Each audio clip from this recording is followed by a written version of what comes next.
জাতীয় বিশ্ববিদ্যালয়ের অনলাইন ক্লাসে সকলকে স্বাগতম। আমি মোহাম্মদ খলিলুর রহমান, সহকারী অধ্যাপক, হিসাব বিজ্ঞান বিভাগ, জাতীয় বিশ্ববিদ্যালয়। আমি হিসাব বিজ্ঞান বিষয়ের 23-25-07 কোডের, যার কোর্স নেম হচ্ছে ম্যানেজমেন্ট অ্যাকাউন্টিং, এই কোর্সটির আজকের তৃতীয় লেকচার আমাদের। আজকের লেকচারের টাইটেল হচ্ছে অ্যাবজর্পশন অ্যান্ড ভেরিয়েবল কস্টিং। তো আসো আমরা শুরু করছি। চ্যাপ্টার 3, এটা সিলেবাসের 3 নম্বর chapter, absorption and variable costing. Learning objectives. আমরা এই ক্লাস শেষ করার পরে আমরা কি শিখতে পারবো, আমাদের অবজেক্টিভস কি এই ক্লাস শেষে, সেটা আমরা এখন দেখব। Explain variable costing and absorption costing. আমরা ভেরিয়েবল কস্টিং এবং অ্যাবজর্পশন কস্টিং এটা আমরা এক্সপ্লেইন করতে পারবো, ব্যাখ্যা করতে পারবো। Explain how variable costing differs from absorption costing and compute unit product cost under each method. আমরা ভেরিয়েবল কস্টিং এবং অ্যাবজর্পশন কস্টিং এর মধ্যে পার্থক্য কি সেটা ব্যাখ্যা করতে পারবো, এবং এই দুই মেথডে একটা প্রোডাক্টের প্রোডাক্ট কস্ট কতটুকু হয় সেটা আমরা দেখতে পারবো। ওকে। And 3, prepare income statements using both variable and absorption costing. এবং আমরা ইনকাম স্টেটমেন্ট তৈরি করতে পারবো ভেরিয়েবল এবং অ্যাবজর্পশন কস্টিং এই দুই পদ্ধতি ইউজ করে। Reconcile variable costing and absorption costing net operating incomes. অর্থাৎ ভেরিয়েবল কস্টিং এবং অ্যাবজর্পশন কস্টিং এর নিট অপারেটিং ইনকাম এক হবে না, ডিফারেন্স হবে। সেই যে ডিফারেন্স হবে, সেই দুই মেথডের যে নিট ইনকাম পাবো আমরা, তার রিকনসিলিয়েশন করতে পারবো। ওকে। তো first of all, variable costing. Variable costing only those manufacturing costs that vary with output are treated as product cost. Variable costing only those manufacturing cost. Variable costing হচ্ছে যেখানে only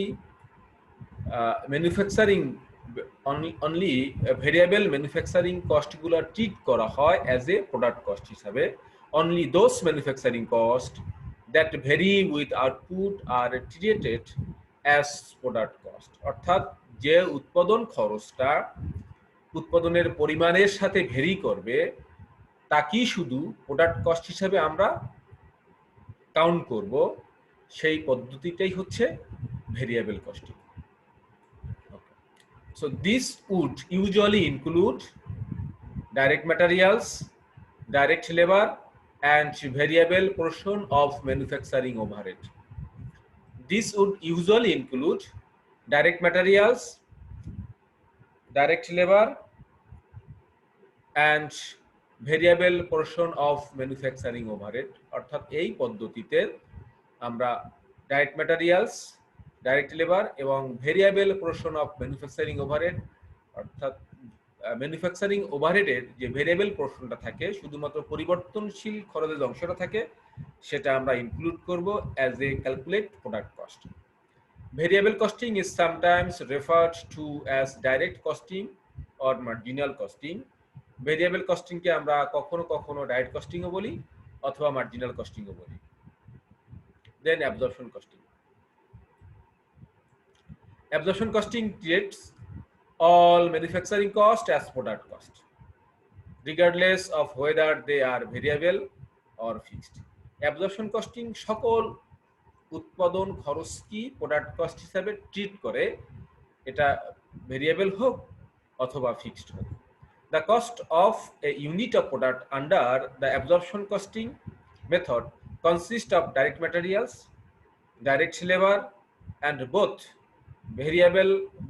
variable and fixed manufacturing overhead. অর্থাৎ এই পদ্ধতিতে direct materials, direct labour and both variable and fixed manufacturing overhead included as a unit product cost. Absorption costing is frequently referred to as the full cost method. Absorption কস্টিংকে আমরা কখনো কখনো ফুল costing মেথডও বলে থাকি। So আমরা এই যে দুইটা পদ্ধতি পেলাম, একটা হচ্ছে ভেরিয়েবল কস্টিং, একটা হচ্ছে অ্যাবজর্পশন কস্টিং। ভেরিয়েবল কস্টিং এর ক্ষেত্রে শুধুমাত্র আমরা ডাইরেক্ট ম্যাটেরিয়ালস, ডাইরেক্ট লেবার এবং ভেরিয়েবল ম্যানুফ্যাকচারিং ওভারহেডকে ইনক্লুড করে থাকি একটা প্রোডাক্টের প্রোডাক্ট কস্ট নির্ণয় করার ক্ষেত্রে। কিন্তু অ্যাবজর্পশন কস্টিং এসে আমরা ডাইরেক্ট ম্যাটেরিয়ালস, ডাইরেক্ট লেবার এবং variable and fixed manufacturing overhead include করে থাকি একটা প্রোডাক্টের প্রোডাক্ট কস্ট নির্ণয় করার ক্ষেত্রে। আমরা একটু ডিফারেন্স দেখছি, যে the difference between variable costing and absorption costing, যাকে আমরা নাম দিয়েছি overview of variable and absorption costing. According to variable costing, direct materials, direct labour and variable manufacturing overhead, এই তিনটা মিলে হচ্ছে প্রোডাক্ট কস্ট। যখন আমরা ভেরিয়েবল কস্টিং ফলো করি সেক্ষেত্রে এই তিনটা খরচ মিলে হচ্ছে product cost. But according two absorption costing, direct materials, direct labour, variable manufacturing overhead and fixed manufacturing overhead, হ্যাঁ, এই যে এই চারটা মিলে হচ্ছে প্রোডাক্ট কস্ট। দ্যাট মিনস কি, এই চারটা মিলে একটা প্রোডাক্টের প্রোডাক্ট কস্ট কম্পিউট করা হয় অথবা ক্যালকুলেট করা হয়। ভেরিয়েবল কস্টিং এসে আমরা fixed manufacturing overhead, variable selling and administrative expenses, fixed selling and administrative expenses, এই তিনটাকে আমরা ট্রিট করছি as a period cost. Period cost হচ্ছে সময়ের সাথে সংশ্লিষ্ট, সময় এক্সিট করলে, সময় পার হলে এই খরচগুলো সংগঠিত হয়। এর সাথে উৎপাদনের কোনো সংশ্লিষ্টতা নাই। উৎপাদন কম হোক কি বেশি হোক, ইট ডাজ নট ম্যাটার। অর্থাৎ এই খরচটা সংগঠিত হবেই টাইম পাস হলে। আমরা এই পিরিয়ড কস্ট কি, প্রোডাক্ট কস্ট কি, এটা আমরা সেকেন্ড লেকচারে ভালো করে দেখে এসেছি। অ্যাকর্ডিং টু অ্যাবজর্পশন কস্টিং, সেক্ষেত্রে পিরিয়ড কস্ট হচ্ছে only selling and administrative expenses, either fixed or variable, এই দুইটা মিলে, অর্থাৎ selling and administrative expenses as treated as period cost according to absorption costing. So it is clear to us what is variable costing and what is absorption costing. মূলত variable costing এ আমরা direct materials, direct labour এবং variable manufacturing overhead, এই তিনটা খরচ মিলে একটা প্রোডাক্টের product cost calculate করা হয়। আর অ্যাবজর্পশন কস্টিং মেথডে direct materials, direct labour, variable manufacturing overhead and fixed manufacturing overhead, এই চারটা খরচ মিলে একটা প্রোডাক্টের প্রোডাক্ট কস্ট ক্যালকুলেট করা হয়। ভেরিয়েবল কস্টিং মেথডে fixed manufacturing overhead, variable selling and administrative expenses, fixed selling and administrative expenses, এই তিনটা মিলে পিরিয়ড কস্ট হয়। But according two absorption costing, only selling and administrative expenses, either variable or fixed, এই দুইটা মিলে আমরা বলছি প্রোডাক্ট কস্ট, পিরিয়ড কস্ট। তারপরে একটু চেক করে দেখছি যে which method will produce the highest values for work in process and finished goods inventories, অর্থাৎ কোন পদ্ধতিতে যদি কোনো আমাদের ইনভেন্টরি থেকে থাকে either work in process or finished goods, তাহলে কোন পদ্ধতি হাইয়েস্ট ভ্যালু প্রডিউস করবে? এটা কি অ্যাবজর্পশন কস্টিং না ভেরিয়েবল কস্টিং না they produce the same value for the inventories? তারা কি দুই পদ্ধতি কি সমান ভ্যালু প্রডিউস করবে ইনভেন্টরিজের, অথবা এটা অন্য কিছুর উপর ডিপেন্ড করে? So obviously absorption costing produces the highest value for work in process or finished goods inventories, because absorption costing মেথডে আমরা direct materials, direct labour, variable manufacturing overhead and fixed manufacturing overhead, এই চারটা elements add করার পরে আমরা একটা প্রোডাক্টের product cost calculate করে থাকি। কিন্তু ভেরিয়েবল কস্টিং মেথডে আমরা তিনটা elements, that means direct materials, direct labour and variable manufacturing overhead, এই তিনটা খরচ ইনক্লুড করে আমরা একটা প্রোডাক্টের প্রোডাক্ট কস্ট ক্যালকুলেট করে থাকি। সুতরাং সঙ্গত কারণেই অ্যাবজর্পশন কস্টিং মেথডে একটা প্রোডাক্টের প্রোডাক্ট কস্ট বেশি হয়ে থাকে। So absorption costing method will produce the highest values for work in process and finished goods inventories. Okay, আমরা এখন একটা এক্সাম্পল দেখব। তো Harvey company produces a single product with the following informations available. Harvey কোম্পানির একটা product তৈরি করে, তার প্রোডাকশন সংক্রান্ত ইনফরমেশনগুলো এখানে দেওয়া আছে। Number of units produced annually, annually এই হারবেক কোম্পানি নাম্বার প্রডিউস করে 25,000। Variable cost per unit, direct materials, direct labour and variable manufacturing overhead, অর্থাৎ তিনটা মিলে direct materials, direct labour and variable manufacturing overhead, এই তিনটা মিলে ভেরিয়েবল কস্ট পার ইউনিট $10 অথবা 10।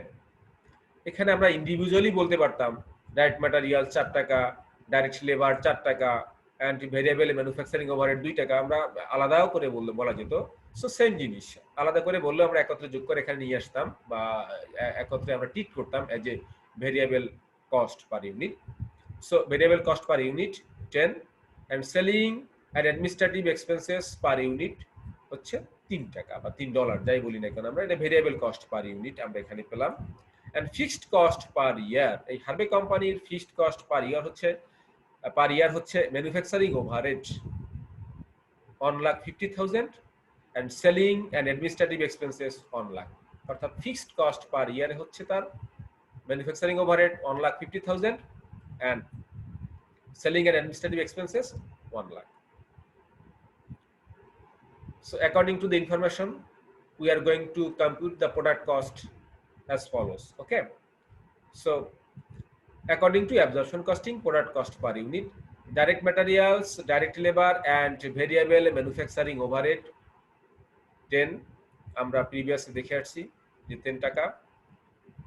and fixed manufacturing overhead আমরা শুরুতেই বলে আসছি যে according to absorption costing say variable cost plus fixed manufacturing cost, variable and fixed both type of manufacturing cost included to determine the cost per unit according to absorption costing. So variable cost per unit 10 and fixed cost বা fixed manufacturing overhead 1,50,000 divided by 25,000, 25 কেন, অর্থাৎ এক বছরে সে produce করছে 25,000, সুতরাং per unit হচ্ছে 6। অতএব according to absorption costing unit cost per unit will be $16, $10 plus $6 equal to $16. But according to variable costing only variable manufacturing cost will be included to compute the product cost.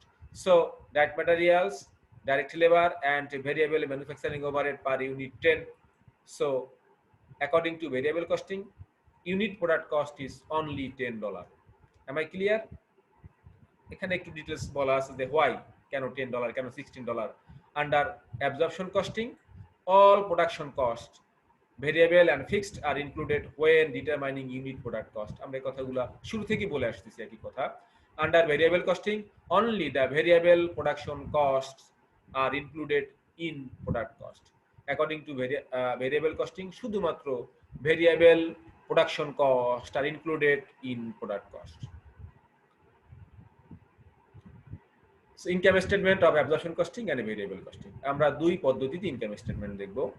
এটা দেখার আগে আরো কিছু information add করতে হবে হারবে company. So let's assume the following additional information for হারবে company. কি কি তথ্য দেয়া আছে?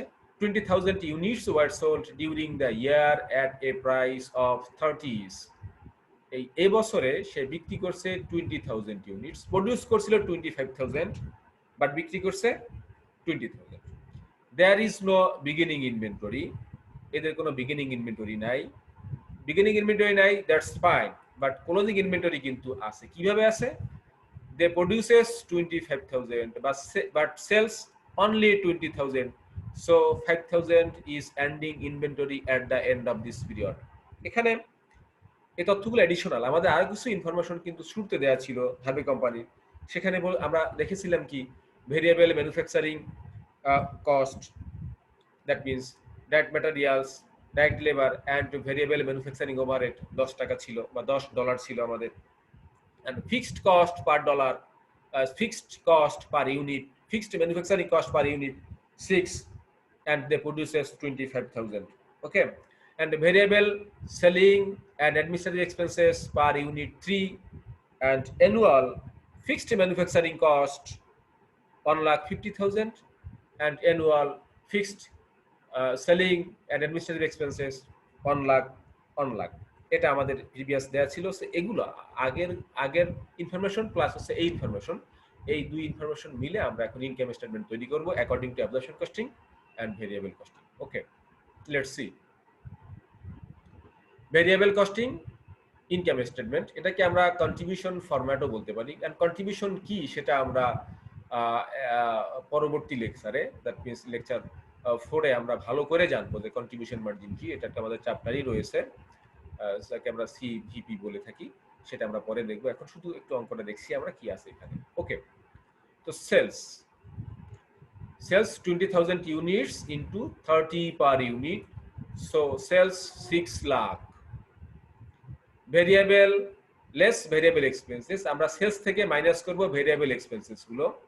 Variable cost of goods sold, variable cost of goods sold, যে গুডস আমরা সোল্ড করেছি 20,000, তার ভেরিয়েবল কস্ট কত। So according to variable costing, variable manufacturing cost only 10, so 20,000 into 10, that means 2 lakh.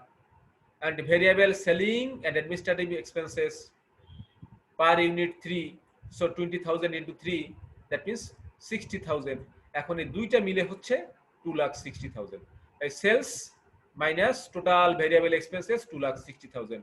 Sales থেকে যদি আমরা ভেরিয়েবল এক্সপেন্সেস মাইনাস করি তাহলে পাবো contribution margin, that means 3,40,000। So sales minus variable expenses equal to contribution margin 3,40,000। আমরা contribution margin যেটা পেলাম সেখান থেকে লেস দেব ফিক্সড এক্সপেন্সেস। এখন এই যে প্রবলেম দেয়া ছিল, ইনফরমেশনগুলো দেয়া ছিল, সেখানে ফিক্সড এক্সপেন্সেস কি ছিল? Fixed manufacturing overhead 1,50,000 and fixed selling and administrative expenses 1 lakh. এই দুইটা মিলে হচ্ছে 2,50,000।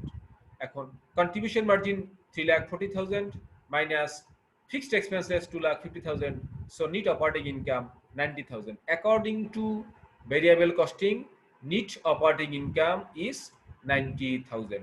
So easy, sales minus variable expenses, contribution margin minus fixed expenses equal to net operating income. Okay, this is the net income, net operating income according to variable costing. Let's see, according to absorption costing, net operating income অথবা absorption costing income statement. So first sales আমাদের as usual 20,000 into 30, that means 6 lakh, less cost of goods sold, যেটা আমরা chapter 2 এ দেখেছিলাম income statement, যে sales minus cost of goods sold equal to gross margin.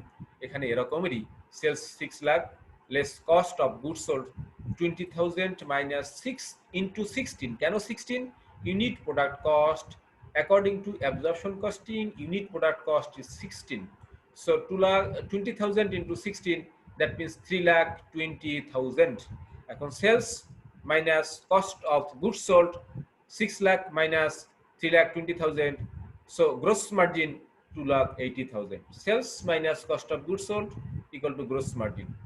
এখন gross margin আমাদের যেটা পেয়েছি সেখান থেকে লেস দিব, মাইনাস করব selling and administrative expenses, either fixed or variable. So variable 20,000 into 3 equal to 60,000 and fixed 1 lakh. So total selling and administrative expenses is 1,60,000. Gross margin 2,80,000 minus selling and administrative expenses 1,60,000. So net operating income 1,20,000. According to absorption costing, net operating income is 1,20,000. আমরা previous কি দেখছিলাম যে net operating income according to variable costing only 90,000, but according to absorption costing net operating income is 1,20,000. কেন হলো? Because fixed manufacturing overhead deferred in inventory 5,000, that means unsold stock যেটা রয়েছিল, ending inventory যেটা রয়েছিল 5,000 into 6 equal to 30,000, so 90,000 and 1,20,000 difference is 30,000. Closing স্টকের মূল্য যদি বেশি হয়, ক্লোজিং স্টকের ভ্যালুয়েশন যদি বেশি হয়, সুতরাং প্রফিটটা বেশি হয়, যেটা আমরা আগে থেকেই জানি, আমরা অ্যাকাউন্টিং এর শুরু থেকে জেনে আসছি। যদি আমাদের ক্লোজিং স্টকের ভ্যালু বেশি হয় তাহলে প্রফিটটা বেশি হয়ে থাকে। According to absorption costing, closing স্টকের মূল্য বেশি আছে পার ইউনিটে 6 টাকা, সো 5,000 আমাদের বেশি আছে 30,000। এখন আমাদের প্রফিটের ডিফারেন্সও তাই হয়েছে। According to variable costing net operating income 90,000, but according to absorption costing net operating income is 1,20,000 due to difference of closing stock between these two methods. Okay, এখন reconciliation of variable and absorption costing net operating income আমরা reconciliation করে দেখছি যে how can we reconcile the difference between the net operating income of variable costing and the net operating income of absorption costing. We can reconcile the differences between absorption and variable costing as follows. So variable costing net operating income 90,000 এটা আমরা পেয়েছি। At fixed manufacturing overhead cost deferred in inventory 5,000 unit closing inventory plus into 6 per unit, so 30,000. 9,000 plus 30,000 equal to 1,20,000, and this is the absorption costing net operating income. যদি আমরা এখানে variable costing net operating income দেই তাহলে নিচে বেরিয়ে আসবে absorption costing net operating income. যদি আমরা শুরু করি absorption costing net operating income তাহলে এখানে বের হয়ে আসতো variable costing net operating income. আমরা যে কোনো একটা দিয়ে শুরু করতে পারি। যদি এখানে আমরা absorption costing net operating income দিয়ে শুরু করতাম তাহলে লেস করতাম less fixed manufacturing overhead cost deferred in inventory, তাহলে আমাদের মাইনাস করতাম। এখন আমরা করেছি অ্যাড, অর্থাৎ এখানে দেয়া আছে ভেরিয়েবল কস্টিং এর আলোকে নেট অপারেটিং ইনকাম কত, তাহলে আমরা বের করতে যাচ্ছি যে অ্যাবজর্পশন কস্টিং এর মেথডে নেট অপারেটিং ইনকাম কত। So this is the way reconciliation of variable and absorption costing net operating income. এই যে আমাদের কিভাবে আসলো সেটা এখানে নিচে আমরা একটু দেখিয়ে দিয়েছি যে পার ইউনিট $6 কিভাবে হলো। টোটাল ফিক্সড ম্যানুফ্যাকচারিং ওভারহেড ছিল 1,50,000 and unit produced during this period 25,000. So fixed manufacturing cost per unit is 6. Okay. এখন একটা আমরা কম্পারিজন করব, extended comparisons of income data হারবে কোম্পানি ইয়ার 2। আমাদের ফার্স্ট ইয়ার গেল, আমরা এখন সেকেন্ড ইয়ার এসে দেখছি যে কি সিচুয়েশন এসে দাঁড়াচ্ছে। So number of unit produced 25,000, second ইয়ারে এসেও প্রোডিউস করছে 25,000। Number of unit sold 30,000। In second year হারবে company produces 25,000 but sold 30,000 and units in beginning inventory 5,000, যেটা আমাদের লাস্ট ইয়ারে ফার্স্ট ইয়ারে যাকে বলবো আমরা লাস্ট ইয়ারে ফার্স্ট ইয়ারে যেটা আমাদের ক্লোদিং ইনভেন্টরি ছিল 5,000 ইউনিটস, সেটা আমরা দেখছি। যেটা গত বছরের ক্লোদিং ইনভেন্টরি সেটা এই বছরের opening inventory 5,000 units. and unit sales price as usual 30, variable cost per unit like same last year, direct materials, direct labor and variable manufacturing overhead 10 per unit, selling and administrative expenses 3 per unit, and fixed cost per year manufacturing overhead 1,50,000 and selling and administrative expenses also like 1 lakh, same the previous year. তো এখানে ডিফারেন্সটা কি হলো? ডিফারেন্সটা হচ্ছে আমরা produce করেছি 25,000 but আমরা সেলস করেছি 30,000। তাহলে 5,000 কোথায় পেলাম? এটা গত বছরের যে আমাদের ক্লোজিং ইনভেন্টরি ছিল 5,000 সেটা আমরা এবছর বিক্রি করে দিচ্ছি। 5,000 মিলে আমাদের বিক্রি হচ্ছে 30,000 units. Another information is same like previous year. Okay. So unit cost computation, আমরা এখন ইউনিট কস্ট খুঁজে বের করছি। ইউনিট কস্ট কিভাবে হচ্ছে? According to absorption costing, unit cost same 16, and according to variable costing, unit cost same 10. এখন কেন same? Since the variable cost per unit, total fixed cost and the number of unit produced remained unchanged.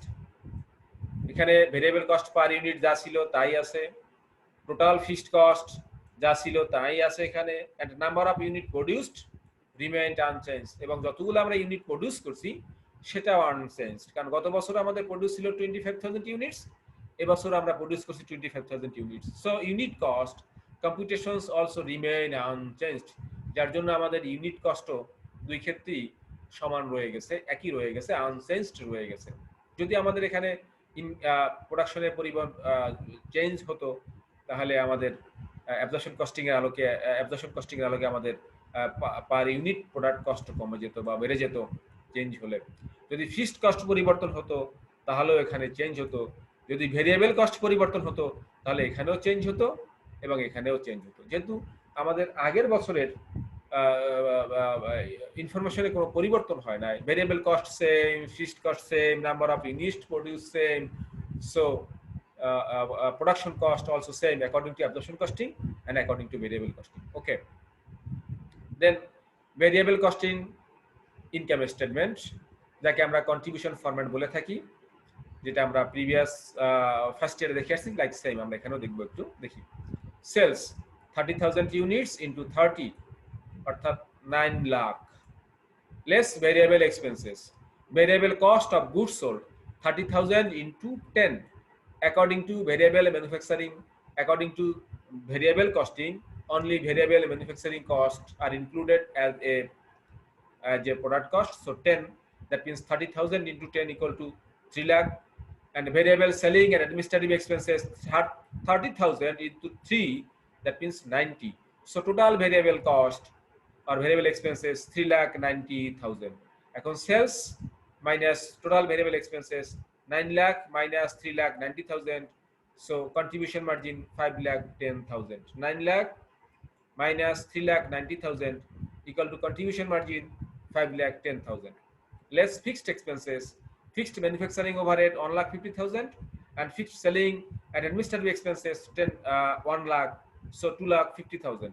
Contribution margin 5,10,000 minus fixed expenses 2,50,000, so net operating income 2,60,000. According to variable costing, net operating income is 2,60,000. Okay, so let's see absorption costing income statement. Sales as usual 9 lakh, less cost of goods sold 30,000 into 16. Why 16? Because unit product cost, according to absorption costing, unit product cost is 16, so 4,80,000. 30,000 into 16, that means 4,80,000. So sales minus cost of goods sold 9 lakh minus 4,80,000 equal to gross margin 4,20,000. Sales minus cost of goods sold equal to gross margin অর্থাৎ 4,20,000, and less selling and administrative expenses. আমরা gross margin থেকে minus করব selling and administrative expenses. এটা variable রয়েছে 30,000 into 3, 90,000, and fixed 1 lakh, total 1,90,000. So 4,20,000 minus 1,90,000 equal to net operating income 2,30,000. According to absorption costing, net operating income is 2,30,000, but according to variable costing, net operating income is 2,60,000. But according to absorption costing, net operating income is 2,30,000. Difference টা কেন হলো? Fixed manufacturing overhead released from inventory 5,000 into 6, that means 30,000. অর্থাৎ according to absorption costing এ এখানে যে opening stock আছে 5,000, সেই 5,000 এর মূল্যটা বেশি এটা আছে। ওপেনিং স্টকের মূল্য বেশি হলে প্রফিটটা কমে যায়, ক্লোজিং স্টকের মূল্য বেশি হলে প্রফিট বেড়ে যায়, ওপেনিং স্টকের মূল্য বেশি হলে প্রফিট কমে যায়। এখানে অ্যাবজর্পশন কস্টিং মেথডে প্রোডাক্ট কস্ট যেহেতু বেশি 16, ভেরিয়েবল কস্টিং মেথডে প্রোডাক্ট কস্ট যেহেতু কম 10 করে, এখন যেহেতু এখানে 6 টাকা বা $6 এখানে বেশি আছে মূল্যটা, 5,000 ইউনিটে 6 হচ্ছে 30,000, সো সেই ডিফারেন্সটা এখানে আমরা পেয়েছি। অর্থাৎ according to variable costing net operating income 2,60,000, and according to absorption costing net operating income is 2,30,000. difference is 30,000. এটা আমরা কোথায় পেয়েছি? fixed manufacturing overhead released from inventory is 5,000 into 6, that means 30,000. so the profit is difference between these two method is 30,000. okay, আমরা reconciliation করে দেখি। রিকনসিলিয়েশনটা আমরা কিভাবে করব? Reconciliation of variable and absorption costing net operating income, এই দুই মেথডের আমরা প্রফিটের যে ডিফারেন্সটা রিকনসিলিয়েশন করব। We can reconcile the differences between absorption and variable income statement as follows. Variable costing net operating income 2,60,000, according to variable costing net operating income is 2,60,000, যেটা আমরা পেয়েছি, and deduct or less fixed manufacturing overhead cost released from inventory. যে আমাদের opening stock ছিল যে 5,000, যার value বেশি ছিল অ্যাকর্ডিং টু অ্যাবজর্পশন কস্টিং, সেটা আমরা এখানে মাইনাস করে দিচ্ছি 5,000 into 6, 30,000. So absorption costing net operating income 2,30,000. Variable costing net operating income 2,60,000 minus আমরা করলাম fixed manufacturing cost 5,000 units, that means opening stock 5,000 units into 6 and into 6 per unit, that means 30,000. So 2,60,000 minus 30,000 equal to 2,30,000. 2,30,000 is net operating income according to absorption costing. এটা আমরা কিভাবে পেয়েছি, এই যে 6 per unit, সেটা আমরা এখানে একটু দেখিয়ে দিয়েছি, যেটা আমরা প্রিভিয়াস স্লাইডগুলোতেও দেখিয়ে আসছি। The fixed manufacturing overhead 1,50,000 divided by unit produced 25,000 equal to 6 per unit. এই যে ফিক্সড ম্যানুফ্যাকচারিং ওভারহেড যেটা আমার ওপেনিং স্টক ইনক্লুডিং করা আছে, এটা আমাদের ডিফারেন্সের মূল কারণ। কখনো দেখা যাচ্ছে যে ক্লোজিং স্টকের মূল্য বেশি হয়, সেক্ষেত্রে প্রফিটটা বেশি হয়ে থাকে। কখনো দেখা যাচ্ছে ওপেনিং স্টকের মূল্য বেশি হয়, সেক্ষেত্রে আমার প্রফিটটা কম হয়ে থাকে। এই ক্লোজিং স্টক এবং ওপেনিং স্টকের মূল্যের তারতম্যের কারণেই এই অপারেটিং ইনকামের প্রফিট এবং ক্লোজিং এবং অ্যাবজর্পশন কস্টিং এর প্রফিটটা ডিফারেন্স হয়ে থাকে। আমরা শুরুতেই দেখে আসছি যে according to variable costing, cost per unit or compute per unit cost, only variable manufacturing cost included, that means direct materials, direct labor and variable manufacturing overhead. But according to absorption costing, all manufacturing costs are included to compute a product cost, either direct materials, direct labor, variable manufacturing overhead and or as well as fixed manufacturing overhead, যার জন্য absorption costing মেথডে পার ইউনিটের মূল্যটা বেশি হয়ে থাকে। এই যে এখানে মূল্যটা বেশি হয়ে থাকে, যদি কখনো ওপেনিং ক্লোজিং স্টকের ডিফারেন্সটা হয়ে থাকে, সেজন্যই আমাদের এই প্রফিটের তারতম্য হয়। এটা কেন হয়? আমরা অ্যাকর্ডিং টু অ্যাবজর্পশন কস্টিং, সেখানে আমরা এই যে ফিক্সড ম্যানুফ্যাকচারিং ওভারহেড তাকে আমরা ট্রিট করি অ্যাজ এ প্রোডাক্ট কস্ট। যেহেতু আমরা এটাকে প্রোডাক্ট কস্ট হিসেবে ট্রিটমেন্ট করেছি, সুতরাং এই খরচটা পরবর্তী বছর আমরা টেনে নিয়ে যাচ্ছি যদি আমাদের ক্লোজিং স্টক থেকে থাকে। হ্যাঁ, but according to variable costing, সে ফিক্সড ম্যানুফ্যাকচারিং ওভারহেডকে ট্রিট করে অ্যাজ এ পিরিয়ড কস্ট। যেহেতু পিরিয়ড কস্ট ট্রিট করে, সুতরাং সে কোনো খরচকে বহন করে পরবর্তী বছর নিয়ে যায় না ক্লোজিং স্টকে, যার জন্য প্রফিটেও তার কম বেশি তারতম্য হয় না। ওকে, এখন আমরা একটু দেখছি যে সামারি অফ কি ইনসাইট। আমরা একটু সামারি দেখছি যে এই যে ডিফারেন্সগুলো হচ্ছে, এটা কেন হওয়ার কারণটা কি। Relation between production and sales. এই প্রোডাকশন অ্যান্ড সেলসের মধ্যে যদি কোনো রিলেশন থাকে, সেটা কিরকম রিলেশন হয় সেটা আমরা দেখব। ইফেক্ট অন ইনভেন্টরি, রিলেশনের উপর ডিপেন্ড করে ইনভেন্টরির ইফেক্টটা কি হয়। And relation between variable and absorption income. এই যে ইনভেন্টরি কম বেশি হয়, এর ফলেই মূলত আমার ভেরিয়েবল কস্টিং এবং অ্যাবজর্পশন কস্টিং এর প্রফিটের কম বেশি হয়ে থাকে। সো দেখছি relation between production and sales, unit produced equal to unit sold. যদি আমরা যতগুলো প্রডিউস করি ততগুলোই সেল করি, দ্যাট মিনস যদি আমাদের কোনো ক্লোজিং ইনভেন্টরি না থাকে, তাহলে নো চেঞ্জ ইন ইনভেন্টরি, আমাদের ওপেনিং ক্লোজিং কোনো কিছুই নাই, যা আমরা প্রডিউস করেছি তাই সেল করেছি। সুতরাং এক্ষেত্রে ইনভেন্টরি আমার ইনক্রিজও হলো না, ডিক্রিজও হলো না, নো চেঞ্জ ইন ইনভেন্টরি। সুতরাং এক্ষেত্রে absorption costing income equal to variable costing income. অর্থাৎ যদি আমাদের কোনো ওপেনিং ক্লোজিং স্টক না থাকে, যা প্রডিউস করি তাই সেল করি, সেখানে product cost per unit according to absorption costing বেশি হোক কি কম হোক, and product cost per unit according to variable costing সেটা বেশি হোক কি কম হোক, ইট ডাজ নট ম্যাটার। অর্থাৎ এখানে পিরিয়ড কস্ট প্রোডাক্ট কস্ট এখন ডিফারেন্সিয়েশন এসে থাকে না ফাইনালি। সুতরাং এখানে যা প্রফিট অ্যাবজর্পশন কস্টিং এ যা হবে, ভেরিয়েবল কস্টিং এ তাই হবে। Unit produced is greater than the unit sold, অর্থাৎ প্রডিউস যা করেছি তার চেয়ে বিক্রি যদি কম হয়, প্রডিউসের পরিমাণটা যদি বেশি হয়, বিক্রয়ের পরিমাণটা যদি কম হয়, যেটা আমরা এই হার্ভে কোম্পানির ফার্স্ট ইয়ারে আমরা দেখেছিলাম, সেক্ষেত্রে ইনভেন্টরি ইনক্রিজড। এক্ষেত্রে ক্লোজিং স্টক ক্লোজিং স্টকটা ইনক্রিজ হয়, ইনভেন্টরি ইনক্রিজ। যেহেতু ক্লোজিং স্টক এর ভ্যালু বেশি হলে প্রফিট বেশি হবে।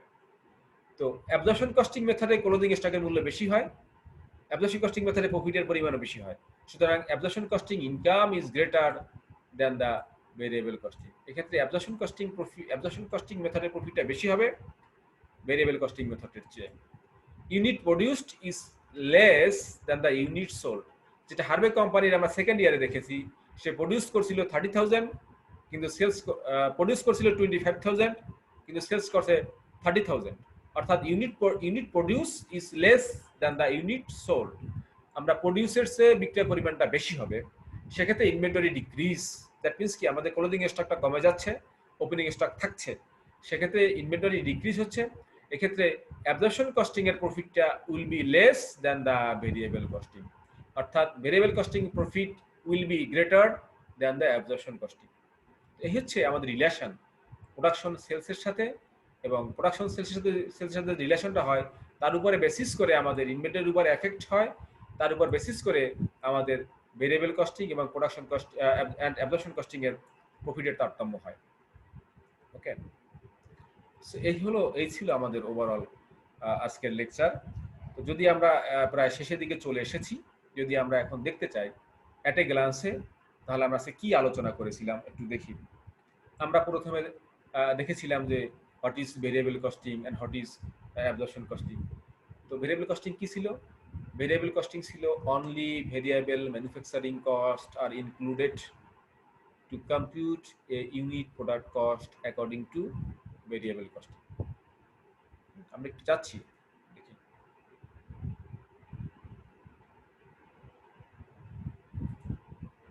যেটা আমরা এখানে দেখেছিলাম যে only variable manufacturing cost include হয়ে থাকে প্রোডাক্ট কস্টিং নির্ণয়ের ক্ষেত্রে, এটা হচ্ছে ভেরিয়েবল কস্টিং। আমি ডিটেলস এখন আর বলবো না। অ্যাবজর্পশন কস্টিং মেথডে all manufacturing cost as product cost, either variable or fixed. Both type of manufacturing cost are included to compute a product cost according to absorption costing. এরপরে আমরা একটা difference দেখেছিলাম যে ভেরিয়েবল কস্টিং এ কোনগুলো include হয়ে থাকে, এটা ডিফারেন্স বলতে পারি অথবা আমরা একটা তুলনামূলক চিত্রও বলতে পারি। হ্যাঁ, সেটা আমরা দেখেছি এখানে যে ভেরিয়েবল কস্টিং এর ক্ষেত্রে প্রোডাক্ট কস্ট হচ্ছে এই তিনটা: direct materials, direct labour and variable manufacturing overhead. And absorption costing A product cost হচ্ছে চারটা: direct materials, direct labour, variable manufacturing overhead and as well as fixed manufacturing overhead. তো এই জন্যই মূলত আমাদের ডিফারেন্সটা হয়ে থাকে। ভেরিয়েবল কস্টিং এ প্রোডাক্ট কস্ট পার ইউনিটে কম হয় rather than absorption costing. Absorption costing এর পার ইউনিট প্রোডাক্ট কস্টটা বেশি হয়ে থাকে, কারণ এখানে সে এই যে ফিক্সড ম্যানুফ্যাকচারিং কস্টে ইনক্লুড করে থাকে প্রোডাক্ট কস্টের ক্ষেত্রে। ওকে, এবার আমরা একটু আমরা টেস্ট করেছিলাম যে কোন পদ্ধতি হাইয়েস্ট ভ্যালু প্রডিউস করে থাকে ক্লোজিং স্টকের ক্ষেত্রে। আমরা বলছি যে absorption costing highest value produce করে থাকে, কারণ অ্যাবজর্পশন কস্টিং এর ভ্যালুটা বেশি হয়ে থাকে। ওকে, এবার আমরা হার্ভে কোম্পানির একটা এক্সাম্পল দেখেছিলাম ফার্স্ট ইয়ারের, সে কতগুলো প্রডিউস করছে, ভেরিয়েবল কস্ট কি, ফিক্সড কস্ট কি, সেগুলো আমরা দেখেছিলাম এখানে। তারপরে ইউনিট প্রোডাক্ট কস্ট কি সেটা আমরা বের করেছি according to absorption costing and according to variable costing. 16 and 10 কেন হয়েছিল, কি জন্য হয়েছিল সেটা আমরা আলোচনা করেছি। তারপরে এখানে আরো কিছু ইনফরমেশন অ্যাড করেছি। সে সেলিং করেছিল ফার্স্ট ইয়ার 20,000 ইউনিটস 30 করে। তো এই তথ্যের ভিত্তিতে, এই ডাটার ভিত্তিতে আমরা একটা ইনকাম স্টেটমেন্ট করেছি according to absorption cost, according to variable costing এবং অ্যাকর্ডিং টু অ্যাবজর্পশন কস্টিং। এখানে দেখেছিলাম ভেরিয়েবল কস্টিং এর আলোকে আমাদের প্রফিট হয়েছিল 90,000, বাট অ্যাবজর্পশন কস্টিং এ প্রফিট হয়েছিল 1,20,000। 30,000 ডিফারেন্স ছিল due to value of closing inventory is higher than the higher of absorption costing rather than variable costing, যার জন্য এখানে আমাদের প্রফিটটা বেশি হয়েছিল। ওকে, আমরা রিকনসিলিয়েশন করেছিলাম প্রফিটকে, কেন রিকনসিলিয়েশন কিভাবে করা যায় সেটা আমরা দেখেছিলাম। এরপরে সেকেন্ড ইয়ারে এসে আমাদের কিছু ইনফরমেশন পেয়েছি হার্ভে কোম্পানির। সেখানে সে প্রডিউস করছিল 25,000 বা বিক্রি করেছিল বেশি, দ্যাট মিনস ওপেনিং স্টক থেকে বিক্রি করে দিয়েছিল। তো এই আলোকে আমরা ইউনিট কস্ট কম্পিউট করেছিলাম। Unit cost both cases, unit cost is the previous year, অর্থাৎ ফার্স্ট ইয়ারে আমাদের যে পরিমাণ ইউনিট প্রোডাক্ট কস্ট ছিল অ্যাবজর্পশন কস্টিং এর 16 এবং ভেরিয়েবল কস্টিং এ 10, এটা সেমই রয়ে গেছে, কারণ since variable cost per unit, total fixed cost and the number of unit produced remain unchanged. যেহেতু কোনো পরিবর্তন হয় নাই, কোনো চেঞ্জ হয় নাই যে পার ইউনিটি ভেরিয়েবল কস্টের, টোটাল ফিক্সড কস্টের এবং নাম্বার অফ ইউনিট প্রডিউস এর ক্ষেত্রে কোনো চেঞ্জ হয় না, কোনো পরিবর্তন হয় না, সুতরাং আমাদের প্রিভিয়াস ইয়ারের মতোই unit product cost per unit is same. That means absorption costing আমাদের 16 ছিল এবং ভেরিয়েবল কস্টিং আমাদের 10 রয়ে গেছে। এরপর আমরা ইনকাম স্টেটমেন্ট করেছি অ্যাকর্ডিং টু ভেরিয়েবল কস্টিং। সেখানে আমরা দেখেছিলাম যে ইনকাম স্টেটমেন্ট আমাদের প্রফিট আসছে net operating income 2,60,000 and according to absorption costing profit আসছে আমাদের 2,30,000। এই ডিফারেন্সটা কেন হলো? এই ডিফারেন্সটা হয়েছিল মূলত ওপেনিং ইনভেন্টরি ভ্যালু বেশি হওয়ার কারণে। অ্যাবজর্পশন কস্টিং এর ক্ষেত্রে এসে ওপেনিং ইনভেন্টরি ভ্যালু বেশি, অর্থাৎ 16 করে per unit, and variable costing এসে আমাদের ওপেনিং ইনভেন্টরি ভ্যালু কম, অর্থাৎ 10 পার ইউনিট করে। এই যে ডিফারেন্স ছিল 30,000 টাকা, যার জন্যই আমাদের এখানে প্রফিটটা কম আসছে। ভেরিয়েবল কস্টিং এর প্রফিট আসছিল 2,60,000, এখানে প্রফিট আসছে 2,30,000। এই ডিফারেন্সটা কোত্থেকে আসছে সেটা আমরা এখানে দেখেছি। এই ডিফারেন্সটা কেন হলো, কোত্থেকে আসছে সেটা আমরা এখানে দেখেছি। দেন আমরা রিকনসিলিয়েশন করছি দুই মেথডের প্রফিটের মধ্যে, এবং ফাইনালি এসে আমরা একটু ইনসাইট দেখেছিলাম যে যদি প্রোডাকশনের সাথে রিলেশনটা কি রকমের। হ্যাঁ, প্রোডাকশনের যদি প্রোডাকশন সেলসের যে রিলেশন হয়, তার সাথে প্রফিটেরও যে রিলেশনটা হয়, সেটা আমরা অ্যাট এ গ্লান্সে দেখেছি। তো সুপ্রিয় শিক্ষার্থীবৃন্দ, আমরা আমাদের লেকচারের শেষ পর্যায়ে চলে এসেছি। তো আমরা এই মূলত লেকচারটা সাজিয়েছি গ্যারিসনের ম্যানেজারিয়াল অ্যাকাউন্টিং, গ্যারিসনের ম্যানেজারিয়াল অ্যাকাউন্টিং 16 এডিশন। এখানে ডিটেলস দেয়া আছে, তোমরা যদি বইটা পড়ো তাহলে ডিটেলস এখানে পাবে। 16 হোক অথবা যদি তোমাদের আগের এডিশনও হয়, 14 হয়, 14 হলেও চলবে, খুব বেশি ডিফারেন্স সেরকমের না, এটা পাবে। তো আসলে এই যে আমরা ক্লাসটা অনলাইনে নিচ্ছি বা একটা ভিডিও লেকচার তুমি দেখছো, এই ক্লাসটাই কিন্তু তোমার জন্য শেষ না। এই ক্লাস দেখে তোমার একটা আইডিয়া হবে, এবং এই আইডিয়া নিয়ে তুমি যদি বইগুলো দেখো, বাংলাদেশে আমাদের যে রাইটারের বইগুলো আছে সে বইগুলো তুমি দেখতে পারো। সেখানে বেশি করে এক্সাম্পল দেওয়া আছে, বেশি করে উদাহরণ দেওয়া আছে, বেশি বেশি করে প্রবলেম সলভ করে দেওয়া আছে, এবং জাতীয় বিশ্ববিদ্যালয়ের যে প্রিভিয়াস কোশ্চেন আছে সেগুলো সলিউশন করে দেওয়া আছে। আমরা এখানে আইডিয়া পেলাম how to solve the problem, আমরা একটা ওয়ে পেলাম। তো এই ওয়েটা ফলো করে তোমরা যদি বেশি বেশি করে এক্সারসাইজ করো, তাহলে দেখবে যে আসলে এটা আমাদের জন্য খুব বেশি কঠিন হবে না, সহজ হবে, এবং আমাদের নিকটটা বোধগম্য হবে। তো পরিশেষে আমি যে কথাটা বলতে চাই, তোমাদের এই ভিডিও ক্লাসই কিন্তু শেষ না। এটা হচ্ছে তোমাদের ক্লাসরুমের সাথে একটা বাড়তি তোমাদের হেল্প করবে। যদি প্যান্ডামিক সিচুয়েশনের পর তোমাদের যদি কলেজ ওপেন হয়, তোমাদের যদি শিক্ষা প্রতিষ্ঠান ওপেন হয়, অবশ্যই তোমাদের ক্লাসে অ্যাটেন্ড করতে হবে, কারণ ওই ক্লাসে কোনো বিকল্প নাই। এটা হচ্ছে ওই ক্লাসের সাথে তোমাদের একটু ভ্যালু অ্যাড করবে, তোমাদের সহায়তা করবে, তোমাদের একটা কমপ্লিমেন্ট দিবে, বাট এটা কিন্তু বিকল্প না। অবশ্যই তোমাদের ক্লাস অন হলে, কলেজ ওপেন হলে তোমরা অবশ্যই ক্লাসে জয়েন করবে। তো আজকে আমরা এখানেই শেষ করতে চাচ্ছি। সবাই ভালো থাকো, সুস্থ থাকো, আল্লাহ হাফেজ।